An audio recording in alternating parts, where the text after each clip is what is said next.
वरुड तालुक्यातील बेसखेडा येथील शेत शिवारातून गायींची चोरी करणाऱ्या टोळीचा अमरावती ग्रामीणच्या स्थानिक गुन्हे शाखेने पर्दाफाश केला आहे। या कारवाईत 2 आरोपींना अटक करण्यात आली असून त्यांच्याकडून गुन्ह्यात वापरलेल्या वाहनासह 3.32 लाख रुपयांचा मुद्देमाल जप्त करण्यात आला आहे।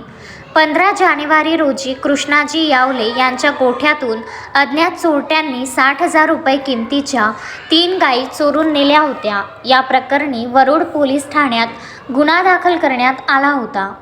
पोलीस अधीक्षक विशाल आनंद यांच्या मार्गदर्शनाखाली स्थानिक गुन्हे शाखेचे पथक समांतर तपास करीत असताना तांत्रिक पुरावे आणि खबऱ्यांच्या माहितीवरून आरोपी आरिश असलम पठाण व 21 वर्ष राहणार आमनेर याला वरुड येथील एका गॅरेजमधून ताब्यात घेण्यात आले।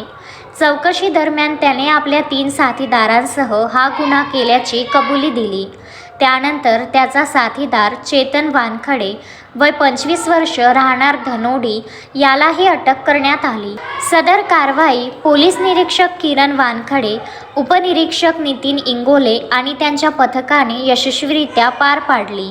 पुढील तपासासाठी आरोपींना वरुड पोलिसांच्या स्वाधीन करण्यात आले आहे। शोएब खान, विदर्भ न्यूज, अमरावती।